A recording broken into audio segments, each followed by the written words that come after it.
And the Washington Post is out with a new report that highlights how UFOs are not just an American phenomenon. They are studied around the world. In South America alone, 4 countries have government UFO programs, and the information is regularly shared with the public instead of being held as top secret. Well, joining me now for more on all of this is Nick Pope, a former UFO investigator for the British Defense Ministry, and Chris Impey, an astronomy professor at the University of Arizona. Welcome to you both. Good to have you. Nick, Great Britain has declassified and released 60,000 pages of UAP or UFO information. How does that compare with what the American government's done? Well, yes, it's very impressive. Tens of thousands of documents, some of which were very highly classified. Secret UK eyes only, for example. And I wrote some of them, I have to say. I think the UK is doing pretty well. America has done a lot in this area, but there's a lot more still to come. Obviously, Congress has had hearings, as you know, and a lot of that is still classified. I think the question of how much can we declassify and how much can be released depends on what the individual countries know. So if a country has a smoking gun, that might be a little difficult. If countries are just grappling with it and say, we've got some fascinating reports, then they can disclose, as the United Kingdom has. Chris, how do other countries around the world differ from the U.S. when it comes to UFOs and how they report them and whether or not they release any of this information to the public? I think the urge to secrecy in the United States, is longstanding. It actually goes back to ground zero for UFOs, which was Roswell, 1947. We now know that metallic object, this deflated, seen in a field by a rancher and his son, was actually a high-altitude weather balloon or balloon used to surveil possible nuclear tests by the Soviets. And the Americans just didn't want that to be public in 1947, on the edge of the Cold War. So that's how it all starts.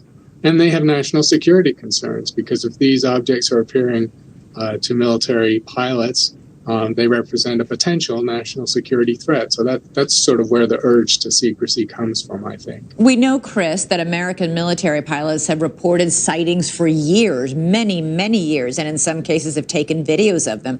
Are pilots in other countries seeing similar things? Or is this just an American phenomenon? Well, people are starting to share data, and it's become clear that the sightings by commercial pilots, rival the numbers seen by military pilots. There is an American exceptionalism thing going on here, because if you look at the world reports of UFO sightings, there are a very large number in the United States. The Washington Post article is from a correspondent working in Brazil. Brazil is a large country with a similar sized population. Number of sightings there per capita is very much lower than the U.S. And the sightings fall off at the Canadian and Mexican borders, which is a little suspicious if these are things that are just in the sky. I'm curious, Nick. We all watched as David Grush, who gave an exclusive interview to News Nation about being told that there was a top secret U.S. government program that had recovered craft and remains of non-human origin. He also testified before Congress. But these programs are so secret that the congressmen that they were testifying to didn't even know about it. Much less who was funding it. So in that case, you've got to wonder, it's not just, is this information public? Even within the government, there appears to be lots of secrets. Absolutely. The U.S. intelligence community has 18 constituent parts to it, and there are suggestions that some of this has been taken outside of government altogether and put in the private sector, not least to take it further outside the scope of the Freedom of Information Act.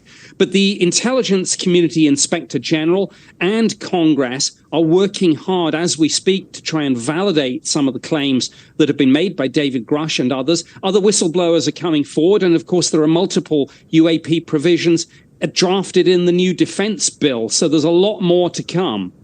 Do we know? I mean, if this program exists, who knows about it? Does the president know about it? Does the chairman of the Joint Chiefs of Staff know about it? I think so. I think the president has to know in his capacity as commander-in-chief. You can't have a situation where the chairman of the Joint Chiefs comes into the Oval Office and says, Mr. President, the situation with the aliens has gone south. And the president says, what aliens? What are you talking about? Yeah. All right. Very interesting. Nick Pope, Chris Impey, thanks so much for being here. Good to talk to you both. Thank you. Coming up, why one senator's